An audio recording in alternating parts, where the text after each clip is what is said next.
বিপ্লবী ওয়ার্কার্স পার্টির জন্মদিনের শুভেচ্ছা জানাচ্ছি এবং সাইকেল ভাই তো এখানে পুরো বাংলাদেশের রাজনৈতিক অঙ্গনে যারা আছে সবাইকে একত্রিত করে তোমাকে শুভেচ্ছা জানাচ্ছি, ধন্যবাদ জানাচ্ছি। এই জন্যই কিন্তু আমরা গণতন্ত্রের জন্য লড়াই করছি। এক জায়গায় বসতে পারি এবং যার যার কথা আমরা বলতে পারি, স্বাধীনভাবে বলতে পারি। এই জন্যই কিন্তু আমরা বিগত দিনে এত ত্যাগ স্বীকার করেছি।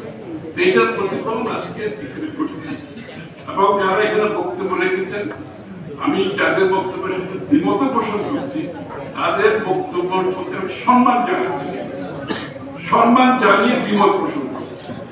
আমাদের রাজনীতিতে এই কালচার আনতে হবে যে আমরা শেখ হাসিনার রেজিমের সময়ের যেগুলো হয়েছে, যে আসলে সবচেয়ে সে যেটা বেশি ক্ষতি করেছে বাংলাদেশের রাজনৈতিক সংস্কৃতিকে ধ্বংস করে দিয়েছে, গণতান্ত্রিক সংস্কৃতিকে ধ্বংস করে দিয়েছে, সম্মান বোধকে ধ্বংস করে দিয়েছে, পরস্পরের প্রতি যে রেসপেক্ট সম্মান এগুলোকে ধ্বংস করে দিয়েছে।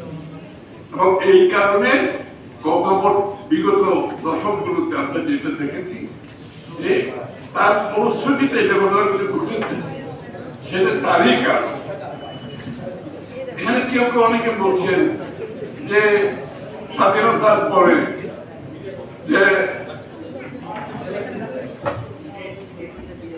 আমাদের মুক্তিযুদ্ধের পরে আমরা সফল হইনি, এটা সঠিক।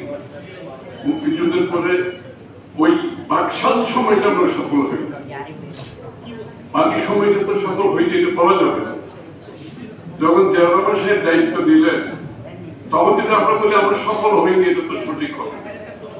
তখন বহুদলীয় গণতন্ত্রের মাধ্যমে বাংলাদেশে বড় ধরনের সংস্কারের মাধ্যমে শুধুমাত্র বহুদলীয় গণতন্ত্র আমরা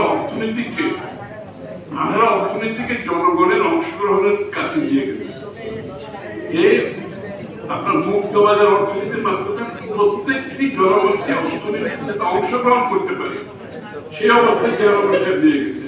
কৃষক, শ্রমিক, ব্যবসায়ী, পেশাজীবী সকলে অংশগ্রহণ করেছে। আমাদের সাংস্কৃতিক অঙ্গনে যারা ছিল তারা অংশগ্রহণ করেছে। সকলের অংশগ্রহণের মাধ্যমে বাংলাদেশ একটি উচ্চ পর্যায়ে চলে গেছে। আবার যে ফাউন্ডেশনটা দিয়েছেন সেই ফাউন্ডেশনের উপর বিএনপি বাংলাদেশ কিন্তু এখনো দাঁড়িয়ে আছে। সেই ফাউন্ডেশনের যে মূল্যবোধগুলো দিয়ে গেছেন সেই ফাউন্ডেশনের উপর বাংলাদেশ কিন্তু এখনো দাঁড়িয়ে আছে। আমরা যদি বলি 91তে আমরা বিফল হয়েছি, সত্যি না। 91তে আমরা বাংলাদেশকে একটা সংসদীয় গণতন্ত্রে পরিণত করি, একটা বড় সংস্কার। এটা বাংলাদেশের জনগণের প্রতি সম্মান রেখে সবাই সংসদীয় বিএনপির কিন্তু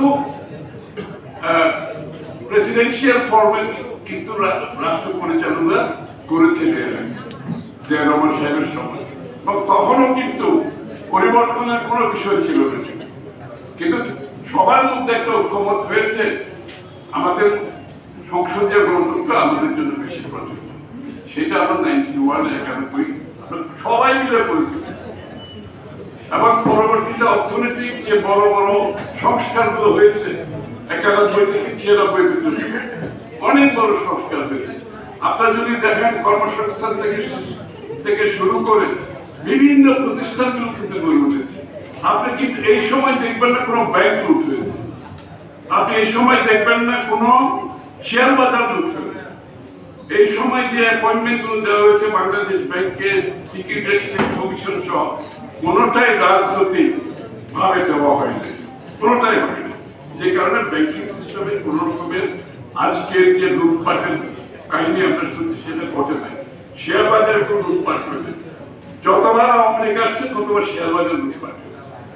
সুতরাং আবার 2001-এ যে আমরা সফল হয়ে যাই এটাও তো বলা যাবে। আমরা যখন সরকার থেকে চলে যাই বাংলাদেশের প্রবৃদ্ধি ছিল 7.06%। ভারত, পাকিস্তান সমস্ত সাউথ এশিয়ার সবার